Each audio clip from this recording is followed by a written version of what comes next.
orientation course, and the last, perhaps this is the 5th or the 6th Bodhicitta Retreat. And I noticed that every time the Bodhicitta Retreat is conducted, then morning sessions are very important.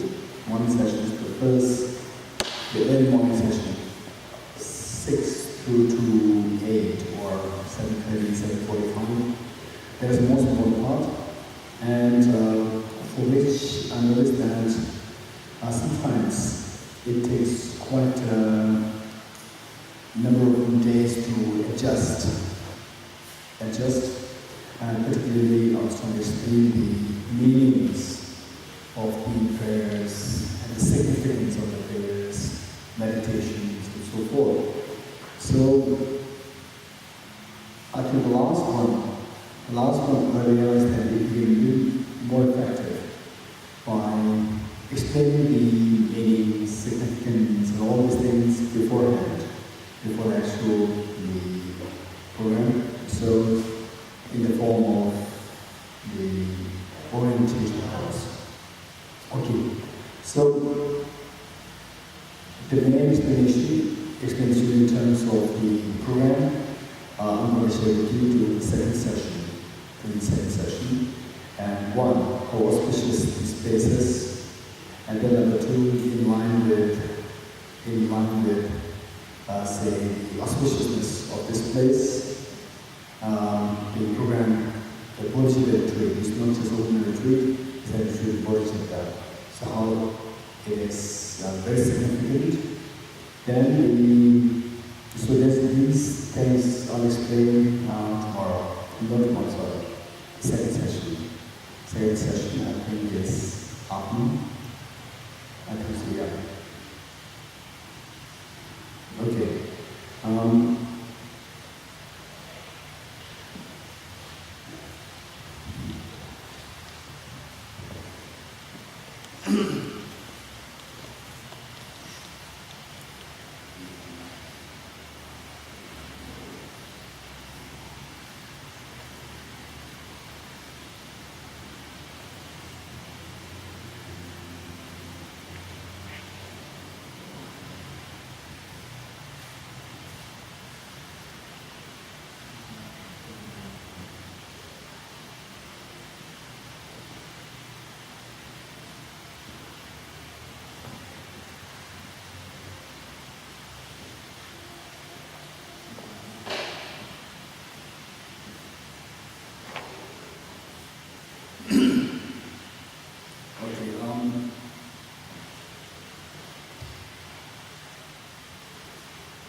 Okay, first,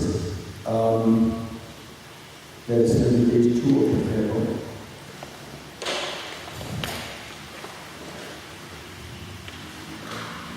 We do just the initial prayers.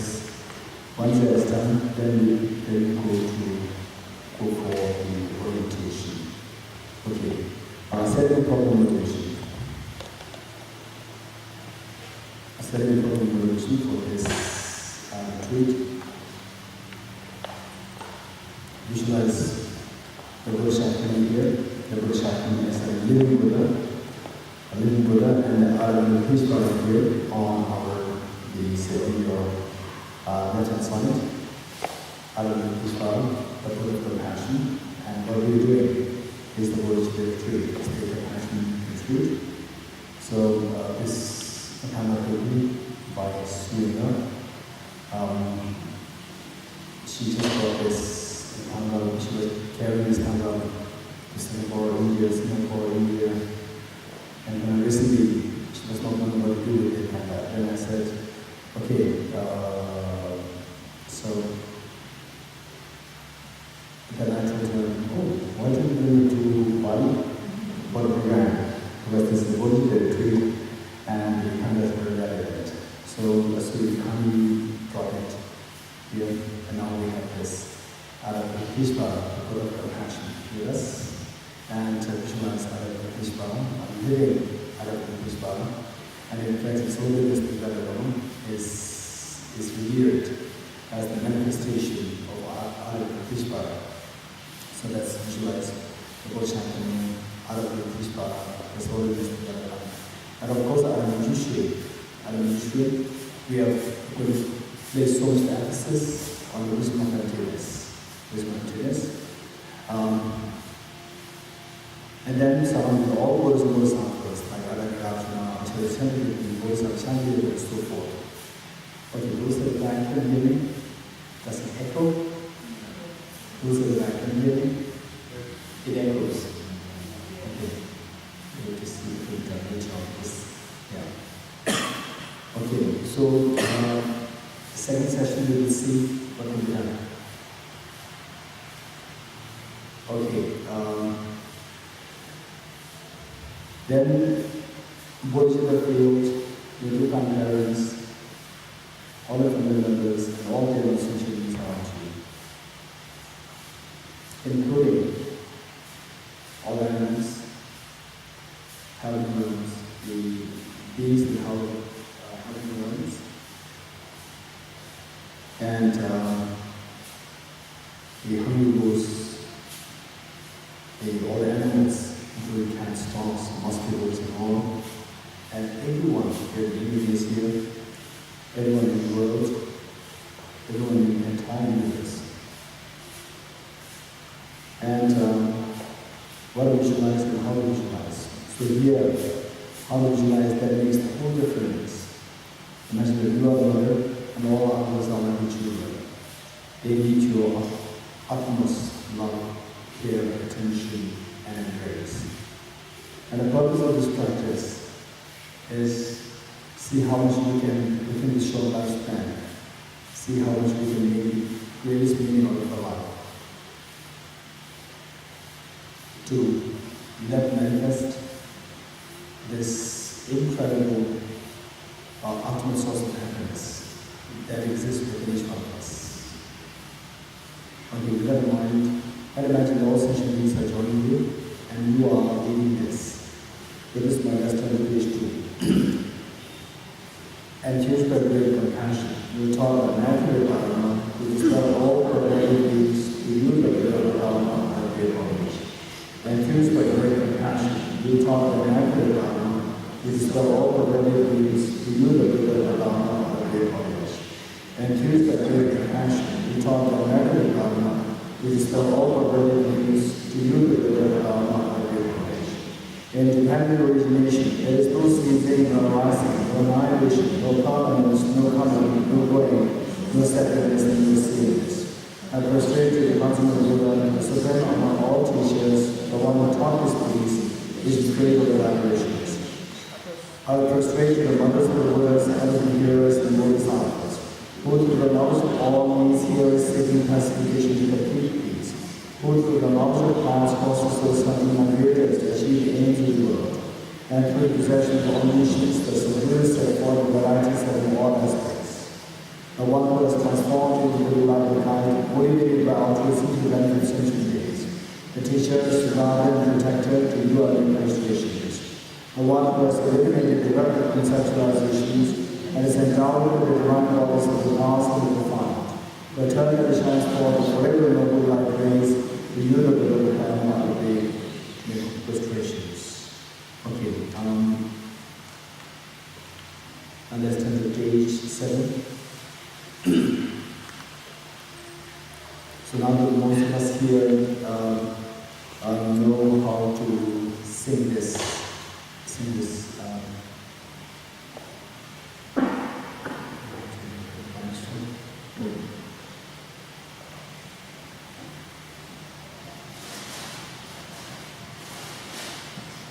Here.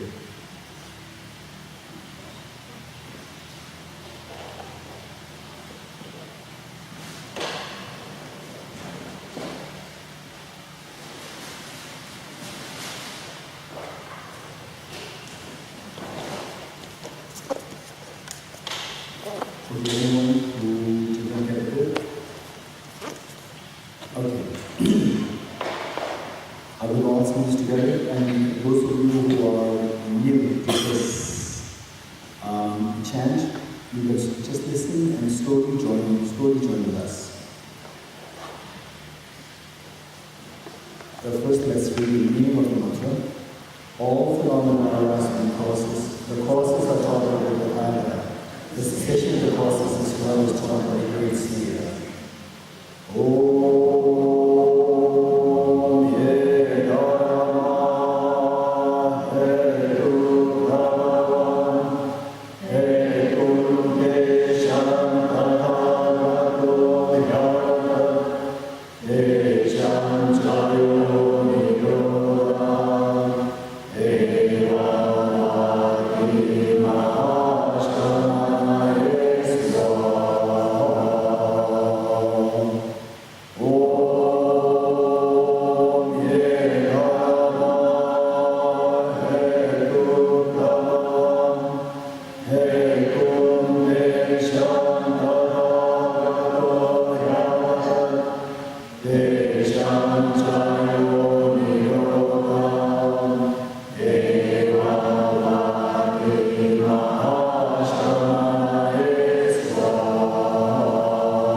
Inspired by wisdom and compassion. Today, the Buddha's presence, I turn it now before awakening for the benefit of all sentient beings.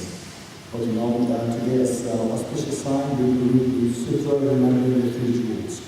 So, this is recording the qualities of the Buddha, Dharma, and Sangha. So, it's beside this, it is not meant to simply eulogize the Buddha Shakti to make him happy. No, this is not the purpose. The purpose is, from your side, see what are the qualities of the Buddha, what are the qualities of the Buddha, in other words, say the Buddha, Dharma, and Sangha, and then should you see that there are some qualities within yourself, which is emerged here, rejoice in yourself, and then see how you can nurture them further, how you can improvise on these qualities. And sometimes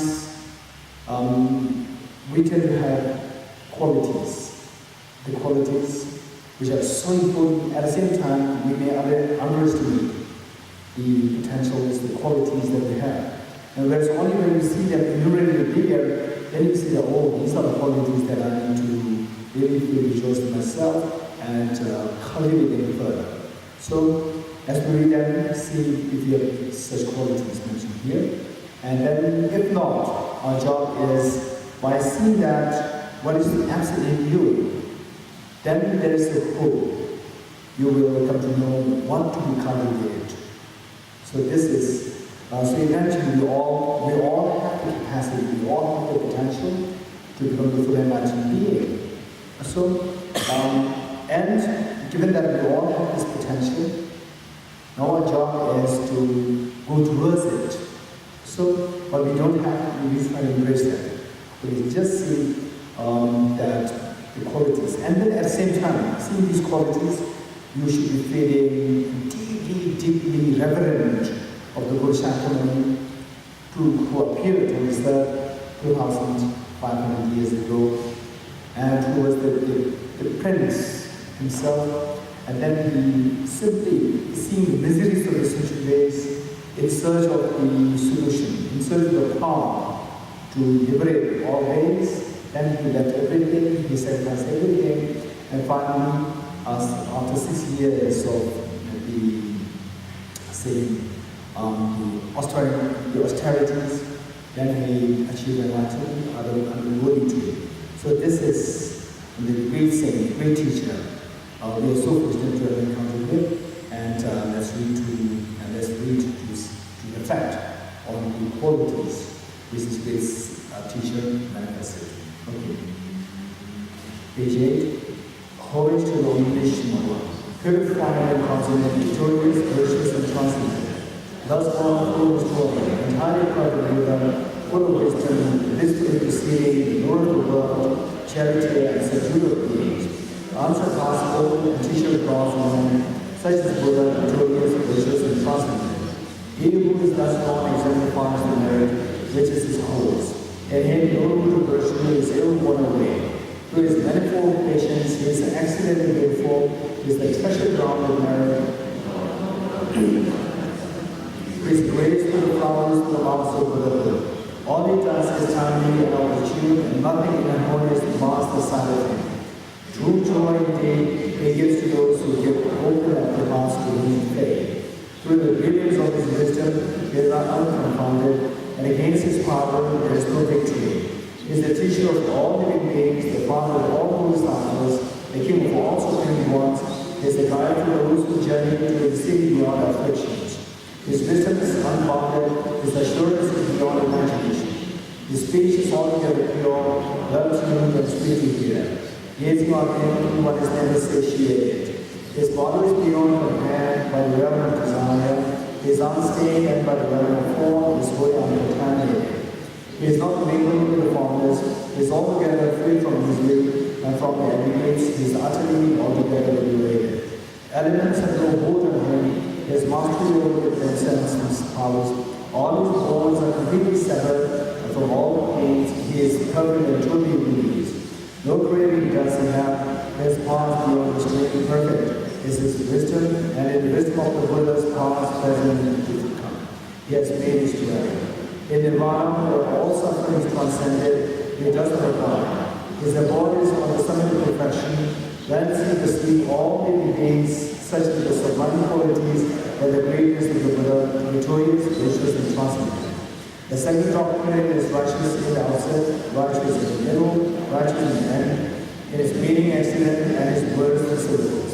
Likewise, it is integral and honorable. It is also sufficing, altogether pure and purifying. Well spoken is his dharma, but victorious, virtuous, and transcendent. It is perfectly received and is devoid of flaws. It is perennial and leads his own word. To see this dharma is to fulfill one's purpose. It produces single wise, with wisdom all distinguishing, the dharma is spoken by the victorious, virtuous, and transcendent. It is shown to be well-tempered, to instructions, and to the needs of all. It drives one from samsara and forces one to go to perfect Buddha. It is free from contradiction, and in it all is summarized. It is to be relied upon totally. It is the cutting of the root, the sun of the mind, and the crisis rules who have well-entered, wise-entered, and entered with straightforwardness and aptitude. Right it is to join one's hands before them, and right to complete restraints. They are the glorious field of merit, they are the perfect recipient of gifts. They are the Bojjhanga for offering everywhere and always. They are the Bojjhanga worthy of all offering. If you praise to Shakyamuni Buddha, say, to the Father, the endowed, transcendent destroyer, one above beyond, the full destroyer, the completely perfected, fully awakened being, perfect in knowledge and in good conduct, Sudhaka and Lord of the world, supreme guide of human beings, you retain. Teacher of gods and human beings, to you the completely and fully awakened one, and thou, transcendent destroyer, the glorious conqueror, the subduer from the Shankar clan, and prostrate in offerings and go for refuge. When, O supreme amongst humans, you were born on this earth, you paced on seven strides, then said, and supreme in this world, to you who are wise then at this trade. Okay, let me make a new translation here. So this stanza. If we read it properly, it has very healing. This particular stanza 1. Because the Buddha was just newly born. Day 1 he was born, and then he took 7 steps. He took 7 steps, and then he made this proclamation. So just imagine a newborn child taking 7 steps and making this proclamation to the world. So what proclamation? It is that the world is in misery. The world is in misery. And he's saying, don't be in fear, I'm here to take care of you. I came on this earth to take care of you. So this is just to relieve us, just to give us a sigh of relief, just to make us feel that there's hope here. There's hope here for the sentient beings to be liberated from the fears of samsara. So this great teacher, the Bojjhanga, appeared in this earth. So he said, I'm supreme in this world, meaning that world resembles fear, world resembles pain. So the Buddha, at just 1 year old, he said that I've already transcended. Supreme in this world simply means that I've transcended the miseries. I've transcended miseries. I came here just to help the sentient beings, just to console you, just to make sure that you are all taken along with me towards Bodhicitta. So this is the indication. Okay. Then said, I'm supreme in this world. The world, it doesn't mean that I'm the number one. This is not the connotation. It simply means that the world is in misery. And I transcended misery, and I came here to help the world. So this is the connotation. Okay, let's read from stanza 2. With pure bodies, forms supremely pure, wisdom ocean like a golden mountain, fame that blazes in the 3 worlds, winner of the best, Bojjhanga and prostrate. With a supreme science, face like a spotless moon, color like gold to you I prostrate. Thus be like you, the 3 worlds are not. Incomparable wise one to you I prostrate. A Savior having great compassion, a Founder having all understanding, the future merit of qualities like a vast ocean. To you the one God who does this I prostrate. The purity that frees one from attachment, the virtue that frees one from lower realms, the one heart, the sublime pure reality, to the Dharma that pacifies I prostrate. Those who are devoted to the Bodhisattvas, to you the sublime community intended virtue, I prostrate. Do not commit any non-virtuous actions, perform all your perfect virtuous actions, subdue your mind thoroughly. This is the teaching of the Buddha. A star, a visual revelation, a flame of lamp, an illusion, a drop of dew or a bubble, a dream, a flash of lightning, a cloud, see conditioned things as such. Through these merits, may sentient beings attain the rank of all seeing, subdue the 4 falls, and be delivered from samsara's illusion. Perturb the ways of aging, sickness, and death. Okay. And let's turn to page 15, Hasudra. And so Hasudra, this is extremely precious. This is precious. And over time, as you can know, as you can get a glimpse of what this is, then you see that this Hasudra is so precious. And this really is the heart of all the teachings of the Buddha. Okay. And every time we recite this hospital, just imagine that you go 200 parents and they retreat, all of them are holding those days. And should you have any difficulty with your parents, I do know that there are cases of, say, people having difficulty with their parents. Now it is time for us to transcend the ordinary world's way of thinking, to transcend. Ordinary people, how they think is that, okay, say the parents, you have so much love and affection, but you're already young. And the parents love you so much. You love them so much. Then at an age, say when you're age 16, 17, 18, you become more self-sufficient, and then you become more privacy, and the parents, they still continue to feel protective of you. Why my parents are so protective of me? Right? Then you start feeling a little distance, feeling a little agitated, and then it can worsen. And slowly, there's a tendency that we tend to take for granted parents' love, but we also tend to forget the love that you display towards your parents when they're very young, and then the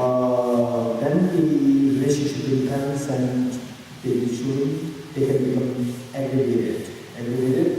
And so this is how the ordinary world does. So now it is high time for us to transcend. So from the beginning, I was sharing with you, like myself as well, that we transcend the ordinary world's thinking. So here, you should think of yourself as a mother. And your parents, including your parents, everyone else, as like your children.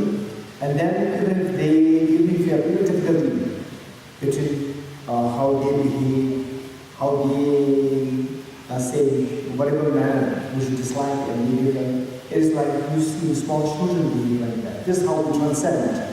And then your anger will never rise.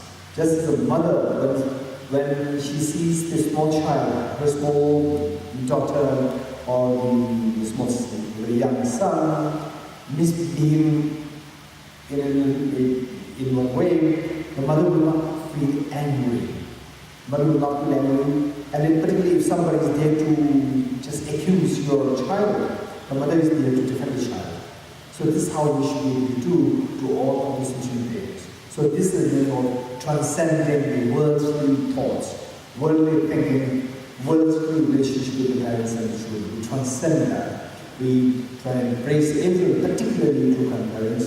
And given that this retreat is a Bodhicitta retreat, and one of the key elements by which to practice Bodhicitta is by remembering times with the parents, and so the parents play a very important role in this matter. So therefore, just see that we try slowly, by particularly coming to Bali and this place, which is so auspicious, very auspicious. This place being the Bali, the Indonesia, as Indonesia.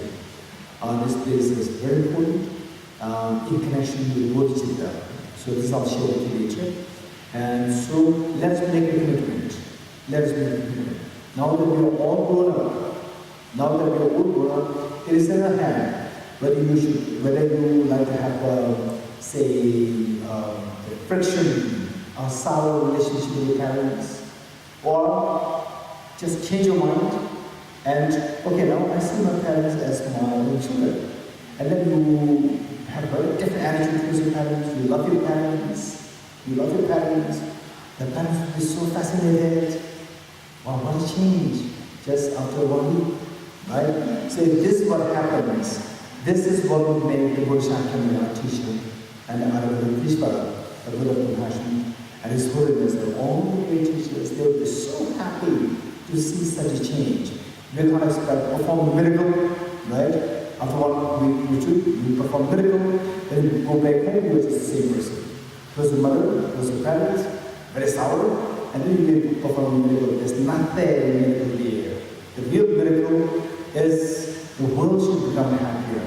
And this happiness must start from home. Charity begins at home. So therefore, if this much we can really change in your life, in your thinking, in your family, and family members, they become happier, right? Your children become happier. Your parents become happier.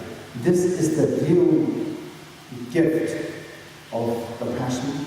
This is the real gift of the miracle for the Bojjhanga and the great saints. Okay, so with this mind, imagine that all sentient beings are with you. You are leading this group, and every time I emphasize, you are leading this group. So eventually, we have to look for these means whereby you can take the lead. Each one of us should take the lead. Take the lead, right? Not always that we should be just following someone. See, slowly, learn how to take the lead and lead so many others. For example, in your family, you can lead your family. In your workplace, some very competent, some not so competent, and very compassionately, very affectionately, very skillfully, you can lead less incompetent ones, less competent colleagues, you can help them, you can lead them. Okay. So with this mind, also supposed to join you, and you are leading this group in the process of reading Heart Sutra. And as we read Heart Sutra, imagine there are three salient features for us not to miss. There are 3 points which we are not to miss as we read the Heart Sutra, as we recite Heart Sutra. One point is, what was the question asked by Shariputra to Aravadeshvara? Right? What was the question asked? In fact, Shariputra was asking the question on our behalf. On behalf of you and me, right? So, one question was asked. Then, the next one is, then Aravadeshvara, what answer he gave? Number 2. Then number 3, if we follow according to what Aravadeshvara answered, then what is going to be the outcome? What benefit we will derive? What benefit? Okay, for the first part, what question was asked on our behalf? Who asked the question? Shariputra. Shariputra asked the question on our behalf. Okay, always as we recite these prayers, we make a point that somehow this prayer is so alive, and that you are linked, you are connected with it. Don't make it like, oh, this is what happened 2,500 years ago, right? So I'm just saying it. No, you just connect yourself to this. How we connected? What was the question asked by Shariputra on my behalf, and on behalf of all sentient beings.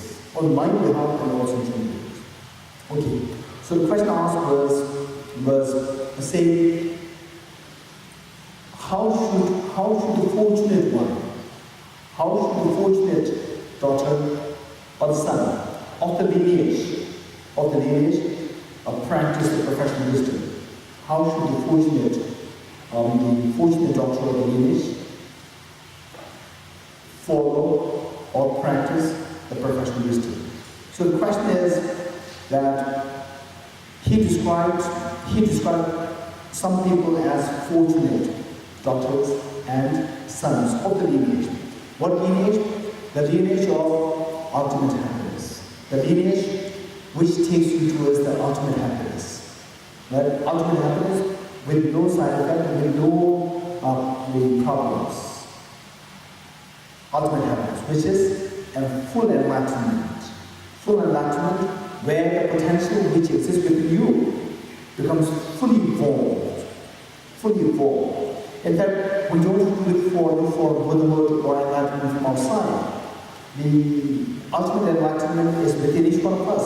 Right now, it is within us. Only thing is that it is obscure. Only thing is that it is obscure. It is obscure. So our job is to how to make it manifest.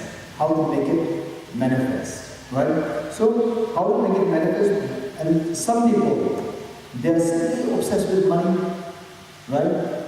They're still obsessed with money. And some people, okay, I want to do spirituality, but, there's a but, because this person feels being a part of a big machine of the community, right? Big machine, and you cannot get out of the machine, because as long as the machine is moving, you also have to move.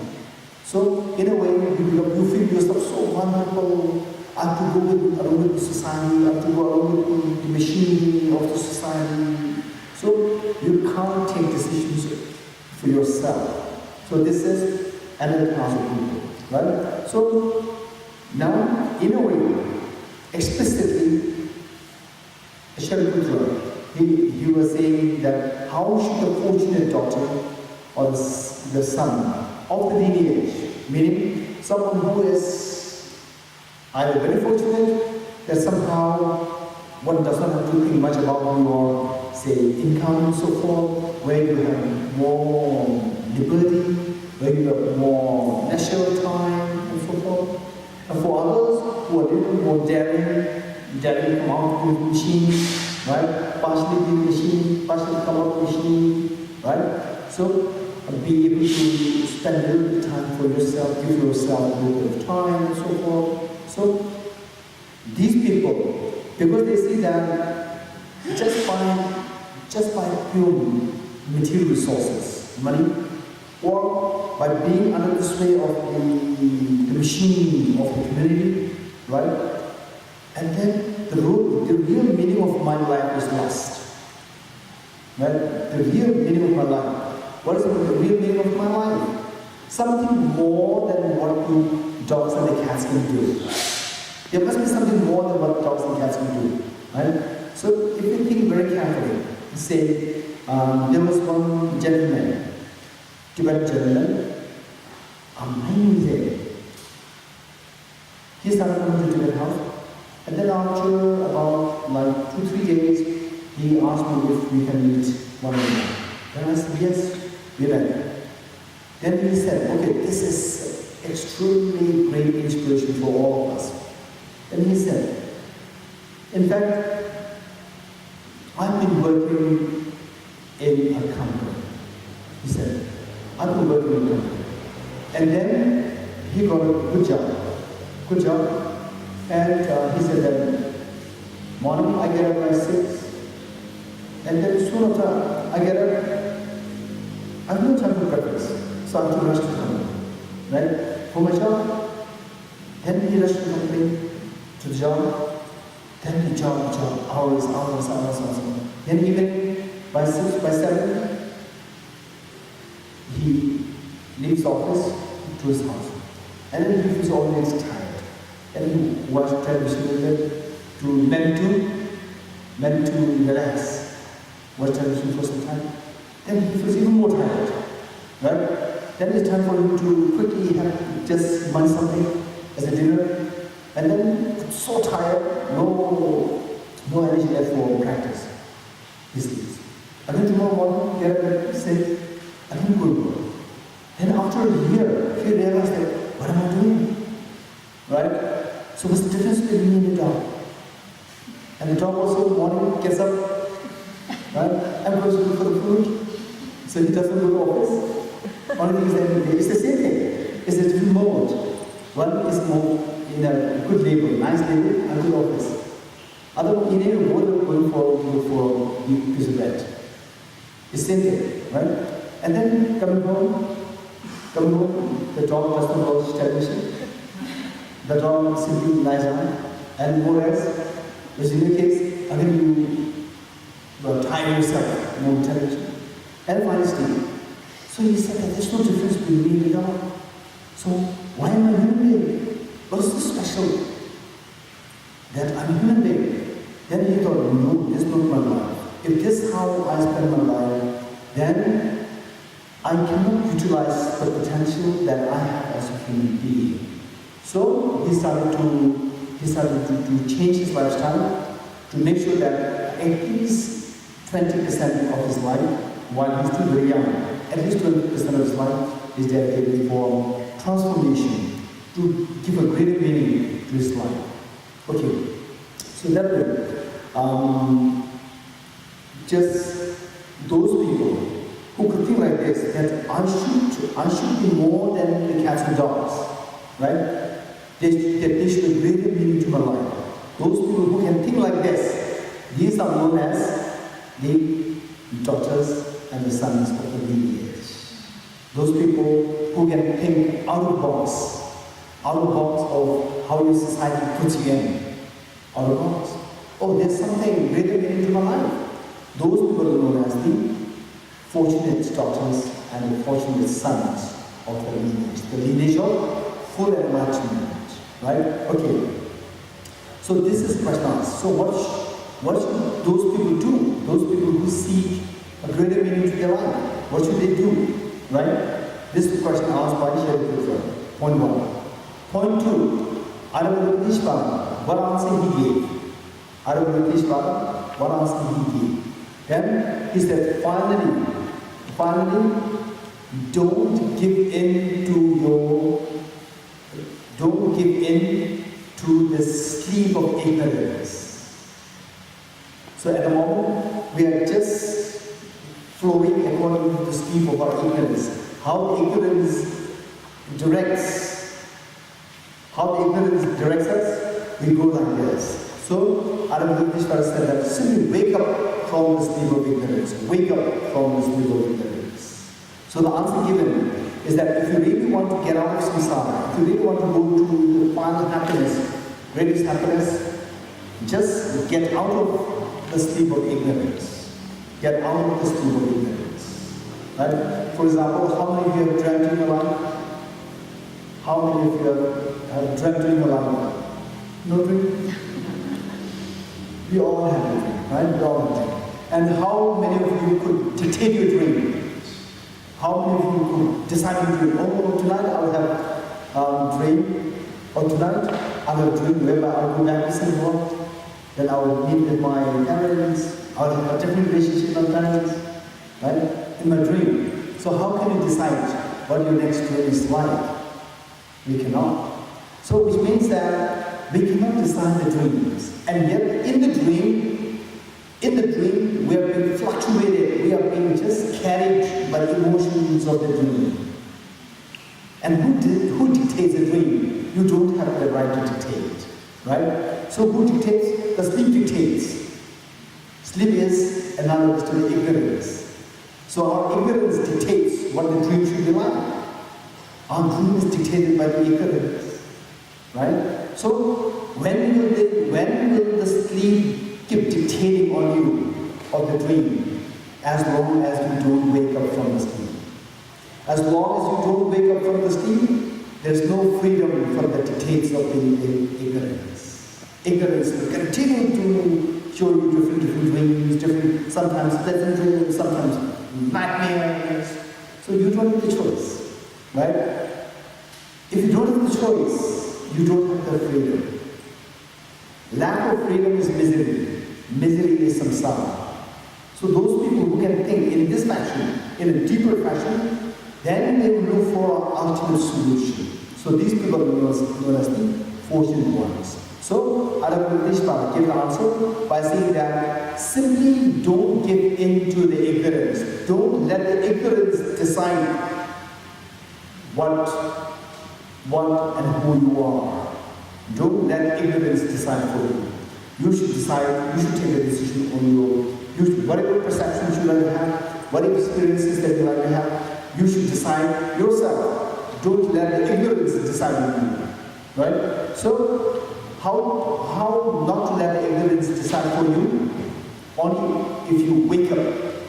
Only if you wake up from the sleep, then the ignorance cannot dictate on you. So likewise, wake up from the sleep of the ignorance. So, Aravadishvara gave the answer how to wake up from the sleep of ignorance. This is number 2. Then what is point number 3 for us to keep in mind?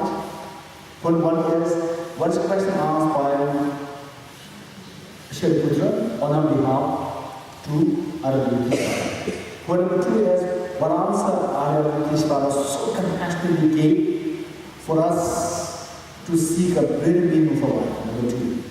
Then what's point number 3? Point number 3, what is the benefit? What is the benefit of practicing as taught by Bhavana? So the benefit Bhavana illustrated, immediately after giving the answer, Bhavana gave the benefit. That the moment you wake up from this state of ignorance, all your fears will drop. All your fears will drop. The fears, your vulnerabilities, your loss of freedom will disappear. Right? All your fears will disappear. So fear dissolving, this is the ultimate peace. All disturbances will dissolve, all fears will dissolve. So this is the benefit. So you become totally free of samsara and the fears.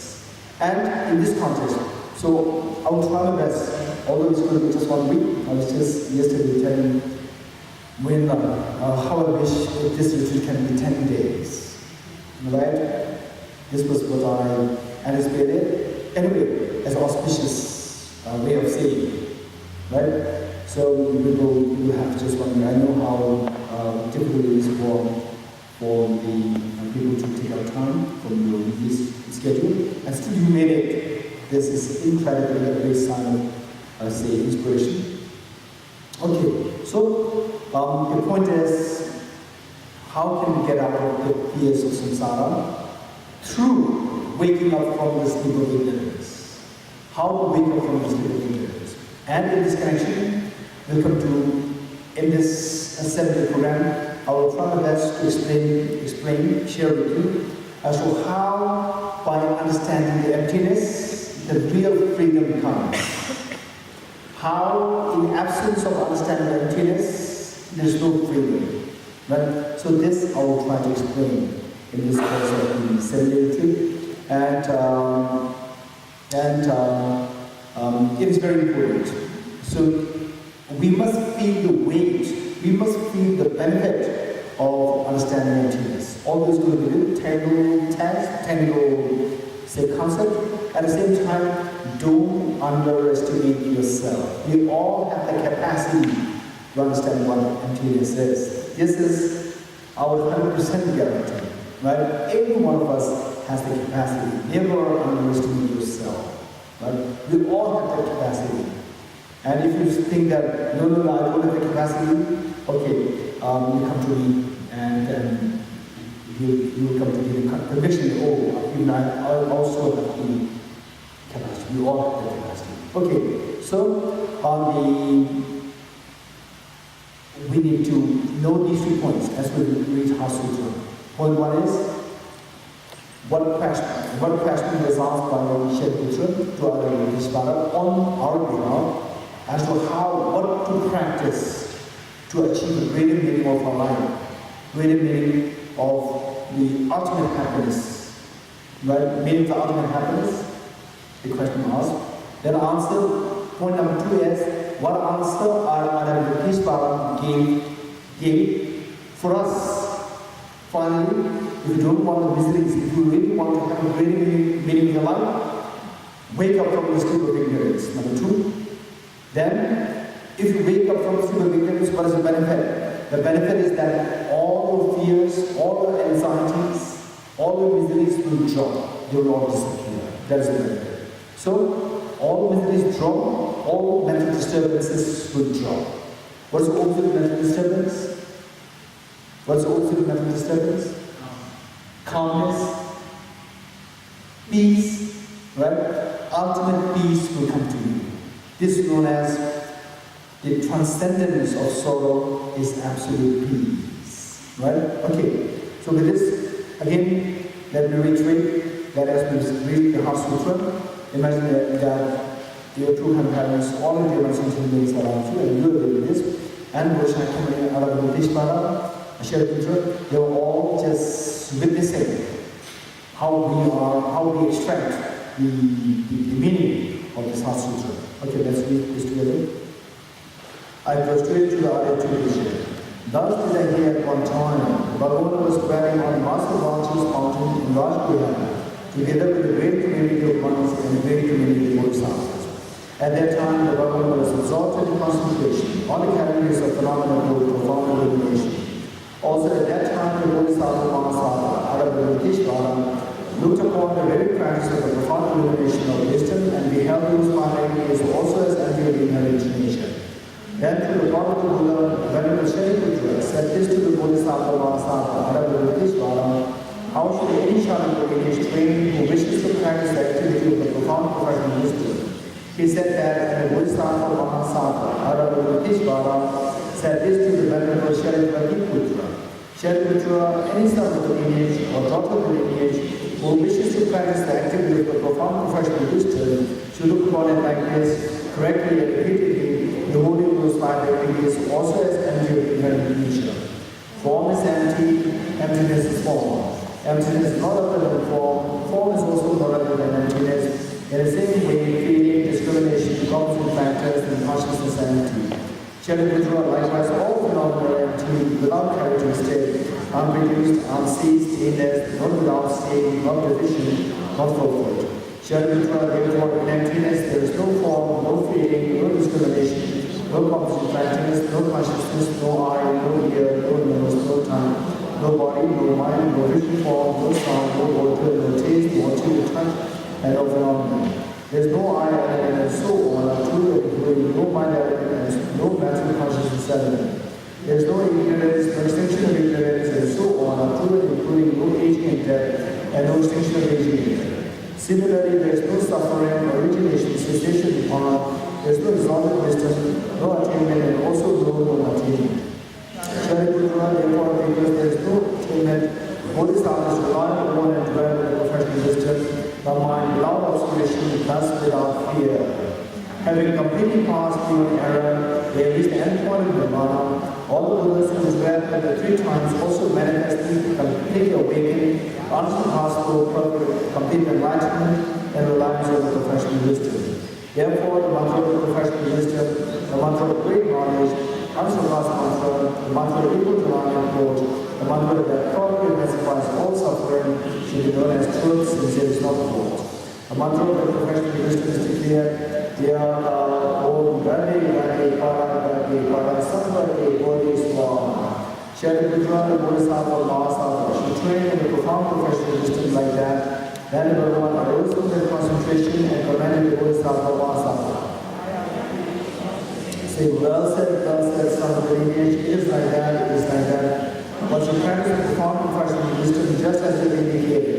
Even the Bhavana is rejoiced, the Bhagavan having thus spoken, the Venerable Shariputra, the Bodhisattva Mahasatva, Aravadishvara, who surrounded the entire, over the world of gods, humans, asuras, and Damduls, were overjoyed and having praised as spoken by the Bhagavan. Okay, let's recite this, House Mantra. Just recited the image of the Kintamani, Aravadishvara, Shariputra, then all those Bodhisattvas, His Holiness the Damdul, they are all just here, and particularly, they are like the mothers, and we are all like the children. We come home from the school, say, being bullied by elder children in school, we come so sad to school, and the mother just with the eyes piercing into your face, just being here to embrace you with so much love and affection. This is how we should visualize. So if you can do like this, in your case, if you do like this, if you really feel it, like you are like a small child, you just make it very dramatic. You are like a small child, and your mother is just waiting here to give you a hug, embrace, right? And just give you full love, affection, attention towards you. Just see what you feel. The fear that you had earlier in school, and the feeling of agitation, the feeling of sadness, all dissolves in the mother's life. So this is, if you could imagine, in some cases, goosebumps can come. Although we are already 20 plus, 30, 40, 50, it doesn't matter. If you could really visualize that very powerfully, then the moment you see all those Bodhisattvas, they just embrace you with love and affection, then you will feel goosebumps in your body. So if these things are happening, it's an indication that your practice is being very, very active. right? Say otherwise, we just say the recitation, just months, years, so 10 years gone, 20 years gone, but not even a single day you have these goosebumps, which means that something is wrong. Something is wrong in our way of doing. So whereas if you make very dramatic Bodhisattvas, they are like your mother. In fact, if our karma is so pure, the Bodhisattvas, they are all just there. Really there, literally there. They are there to give us hug, love, affection, full attention, right? Just as when we are just 1 year old, 2 years old, in most cases, in this world, nobody cares about you, your existence, but your mother does. For your mother, for your father, you are the gem in this world, right? Likewise, for all those Bodhisattvas, you are like a gem. You are like a gem. They feel you as just so precious for them. So this is how we should be visualized. If you visualize like this, then healing takes place. Healing takes place, right? So in some cases, tears can come to your eyes. In some cases, goosebumps can come on your body. So these things do happen. Then you are actually following this gade. Progress is happening. Okay. So with this, and again, that just all those sounds is there to give you love and affection and so forth. And usually here to give love and affection towards the two companions, to all of the members, towards all sentient beings, including the tiny dogs, cats, mosquitoes, the fish there, everyone here in Indonesia, the Bali, Indonesia, in Singapore, and in Korea, and then where? From Thailand, from Malaysia, and from America, and elsewhere? India, yes. Okay, from India. So we see that everyone in the world, everyone in the universe, just imagine you are the mother, you are there to embrace them. At this moment, your mind may seem a little different, don't worry. Right? When you think of Bodhisattvas embracing you, you are very happy. Right? At this stage, you don't embrace everyone, my enemy, right?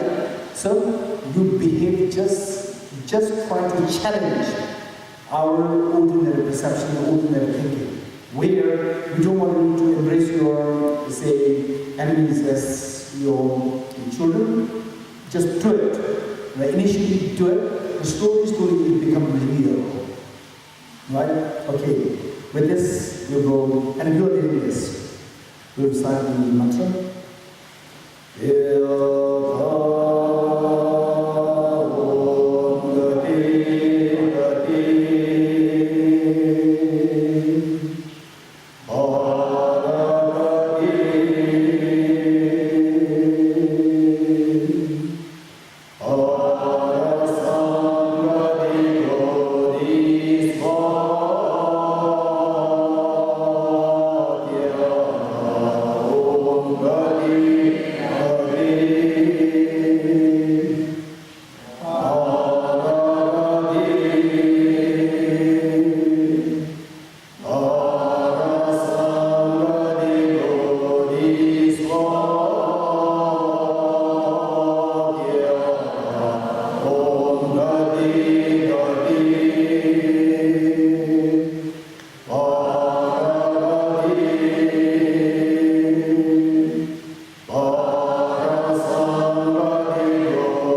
may they be dispelled, may they be honesty, may they be sanctified, may all negative forces opposed to the Dharma be completely pacified, may the host of 80,000 obstacles be pacified, may we be separated from problems and traditions harmful to Dharma, may all enjoyments be according to Dharma, may auspiciousness and perfect happiness pervade this place now. Okay, now let's read the 8 verse of my training. We see that finally, the happiest person, for example, today, just look at His Holiness the Dalai Lama. Just His Holiness the Dalai Lama, he shows his face. He shows his face to the public.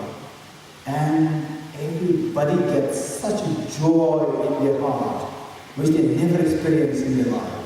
What a joy, what a bliss, what a joy, what a happiness coming in the minds of the people simply by seeing the face of His Holiness the Dalai Lama. So what made him so special is because of his incredible depth of compassion.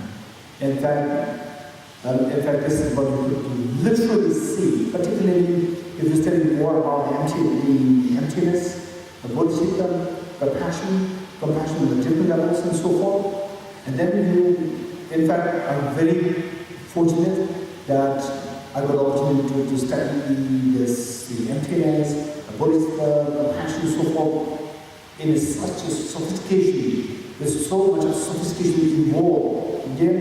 And then when I actually see His Holiness, how He displays His compassion. So His compassion, they truly reflect the sophistications of the compassion which we learned in the text. It's amazing. Compassion that which we could see in the day-to-day life amongst ordinary people is just one very surface level. There are many sophistications here. And as we go deeper into the level of sophistications of compassion, then the moment you feel the sophistication, you cannot control your tears flowing your chest. It's so amazing, the sophistication of compassion as displayed by the Bodhisattvas. At one point in America, I was editing a book, and I was engaged in editing a book of one of the books of the Holiness the Dalai Lama. And for that matter, I had to go through the classifications with Bodhicitta. And then I was referred to a very technical text.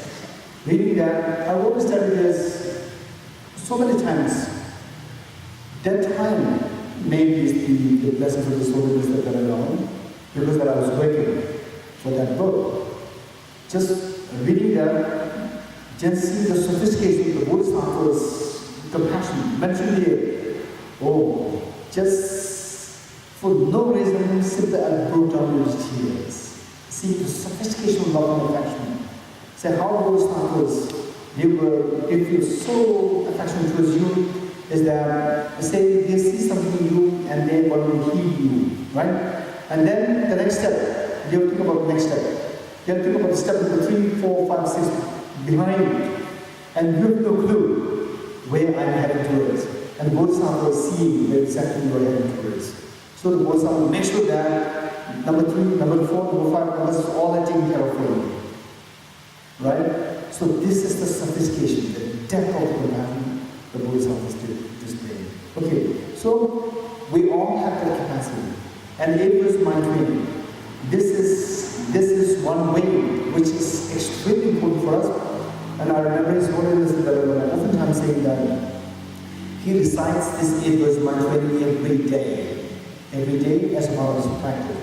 So 8 verse mantra, one, it is very comprehensive in its own form. But what I would say is that from my good experience with meeting with people, when I suggest that you read this 8 verse mantra, and some people they complain about it makes you feel so low, right? And then I already feel so low, I'm already depressed, in depression, and reading this, it puts me heavier burden on me, I feel myself so low. Okay, so very true. Very true. What we need to keep in mind is that finally look at His Holiness. And if there's one person who is happy as Holiness today, it is His Holiness the Dalai Lama. So what makes him so special is all because of his profound practice of compassion. Practice of compassion. We all have that capacity. We all have that potential to achieve the same degree of compassion, thus achieving the same degree of happiness. Okay. At the same time, in our case, why don't we have this compassion as much as what he has? One, because the opposite of compassion is agitation. Opposite of compassion is anger. Anger, agitation, right? So, this practice, the 8 verse mind training, what it does is that it quells the agitation. How? Agitation, anger, somehow they're connected with external factors. We always blame external factors. Oh, that is, this person made me so angry, unhappy. This person is one who's so biased, who's so unkind towards me. Always blame outside. So the moment you start blaming outside, anger arises. So the anger is the counter force of love and affection. Anger pushes away others. Love and affection embraces others. So therefore, this practice is particularly meant to crush our anger, crush our agitation. Right? Agitations grounded on anger. And anger arises because you see a distinction between I and you. I am more important than you. Why should you create power on me? Right? So this action. So in other words, this anger is grounded on what is known as ego. Ego. So ego is the one which forbids you from generating unconditional love for others. Unconditional love, which is holding us in Dharma, displays. Why can't we display it? Although it is deep within us, it is there. But we can't display it because the opposite force, anger. Anger gives rise to what? Ego.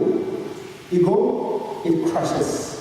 It crushes or it shadows the Adhikara movement. So therefore, this ego is the one which pushes out all others away from you. Right? When you push others away from you, there is a room for compassion. Compassion is the opposite one. Compassion embraces all others. So unless you crush the ego, there is no by which we can have unconditional love for all others. By which we can embrace all others. So we have to crush the ego.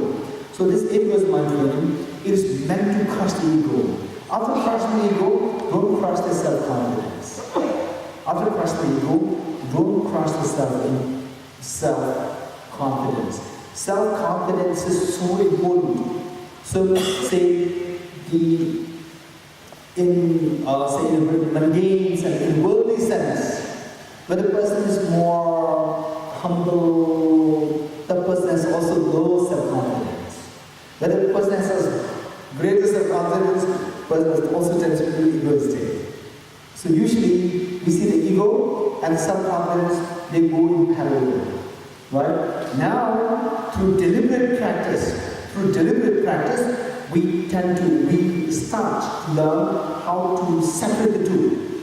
Ego and self-confidence. We crush the ego and boost self-confidence.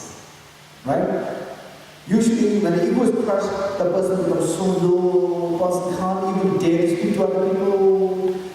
When the ego is crushed, self-confidence also becomes low. And when you boost the self-confidence, then the ego also comes up. Right? In fact, I remember myself in class, particularly up to class 8, I don't know in Singapore, was in the level. The second to 2. Okay. Age 14, 15, yeah, 72. So say, when I was that level, up to 72, I was extremely shy, not talking to anyone, not daring to talk to other people, very quiet. Deep inside, so many questions boiling here, but I did not dare to speak to other people, very shy, always quiet. Then, when I was in class 9, the class teacher must have seen something inside his boy, some good questions to this boy. So this teacher was so exceptionally skilled. And without my knowledge of what was happening, he already just boosted my self-confidence. And I did not know that. Then in the class, slowly, I started to ask questions. And the question became more and more and more. Even the other students, they started to appreciate the question. And my teacher also was very skillfully boosting his self-confidence. Then at one point, what happens? The tendency is, when self-confidence goes up, what happens? Ego also goes up. Right? So this young boy, age 15, right? Self-confidence is always at the peak. Ego also at the peak. Right? Then one day, my teacher, he gave some assignments and all the students, and then I always finish the first and so the other students, they would see what I've written, so already the self-confidence so much, ego also so much. Then one day, my teacher was going around to inspect how the students they did. And then my turn came. And then my teacher started scolding me. What wrong did I do? I did not do anything wrong. And my teacher started to scold me for it. And I just wondered, why? I didn't do anything wrong. And he did not point to any of my mistakes. He simply said that you are really arrogant. What are you doing that, dude? And later on, I was so fascinated. It was his skillfulness. He's so expert in psychology, Buddhist philosophy, psychology, logic. Through this, he could see this young boy, right? What's the level of his confidence? 10%. Then he just raised it up to like 80-90%. And so the ego was coming up 80-90%. Then he has already his job of self-confidence already raising it, already accomplished. Then ego also came up. Now his job is what? To crush the ego. To crush the ego of this young boy. Self-confidence will never go down because other students, they started to appreciate what this young boy was doing. All the other students, they would say that, how come that Dorji was able to come up with these questions, so forth. So the ego, the self-confidence will never go down. But the ego, unless my teacher did something, the students cannot crush the ego. Right? So my teacher started scolding me. What happened? And later on, studying the psychology, philosophy, then I come to know that he is such a skilled teacher. Because the ego, by no means, will help this young boy. This ego will destroy the young boy. So therefore, he crushed ego. And yet, the self-confidence is required, not only for this young boy, this self-confidence is required for this young boy to help the community. Right? So he boosted the self-confidence and crushed the ego. So likewise, we need to look for ways to crush the ego and boost the self-confidence. We should never crush our self-confidence. Self-confidence is so important. Okay, with this mind, let's recite 8 verse 1 to 8. So this is to crush the ego, and I deliberately added one stanza from Damdul's prayer to boost our self-confidence. Okay, let's read this. With the determination to achieve the highest good, for the benefit of all sentient beings, which surpasses even the wish-fulfilling journey, and hold them dear at all times. Whenever I interact with someone, may I view myself as the lowest amongst all, and from the very depths of my heart, respectfully hold others as superior. In all my deeds, may I throw into my mind, and as soon as mental and emotional afflictions arise, as they endanger myself and others, may I strongly confront them and avert them. When I see beings of unpleasant character, oppressed by strong negativity and suffering, I hold them dear, for they are rare to find, as if I discovered a true treasure. When others out of jealousy treat me wrongly with their views, slander, and scorn, may I take upon myself the defeat and offer to others the victory. When someone whom I held or in whom I placed great hopes mistreats me in extremely hurtful ways, may I regard him still as my precious teacher. In brief, may I offer benefit and joy to all my mothers, both directly and indirectly. May I quietly take upon myself all the hurts and pains of my mothers. May I always remain undefiled by the states of the eight mundane concerns, and may I recognize in all things as illusions, the order claiming to be released from the bondage. Okay, the next stanza is to boost our self-confidence. In fact, see, the greatest thing that we can potentially do in this world, in this universe, is for you to become the fully enlightened being. For you to become a fully enlightened being. And the benefit of you becoming a fully enlightened being is that you become like a sun. You become like a sun. Just as the sun rays. The sun emits the sun rays. And the sun rays, they pervade every atom of the universe. Every atom of the universe. And each one of us, when we become fully enlightened, literally we become like the sun. Literally we become like the sun, where we can just spread. Our mind can pervade, literally it pervades to all atoms of the universe. All atoms of the universe. Which means that literally we can see the minds of every single individual.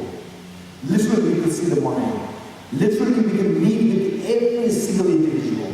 And literally we can help the sentient beings individually, simultaneously. Right?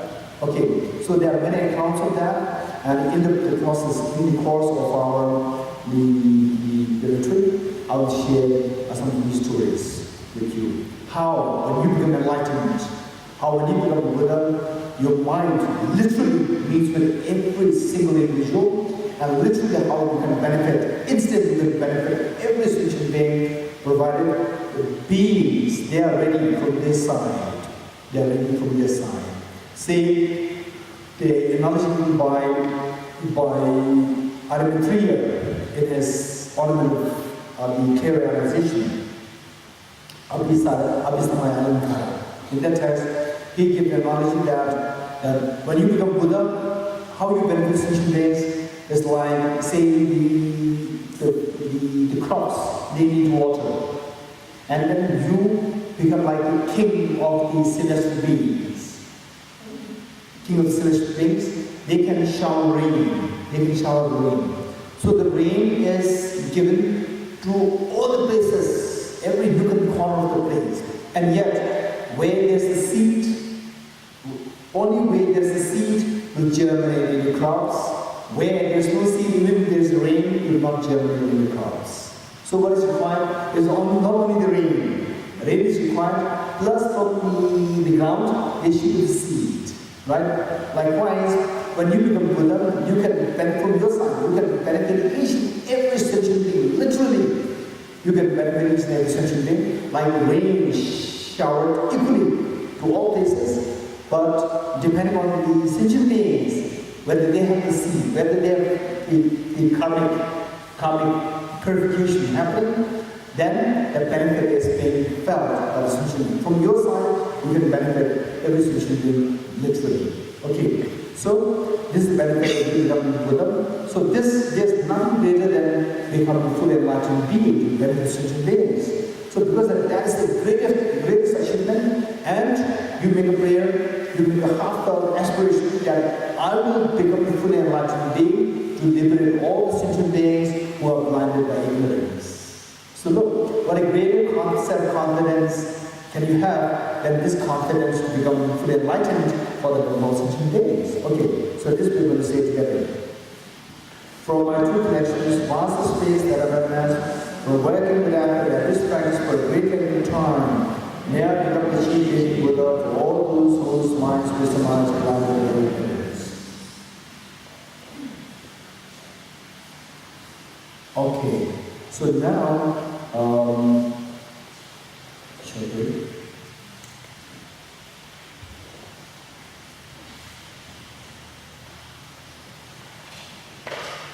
Okay, 15 minutes break. and we'll be coming back at 10:45.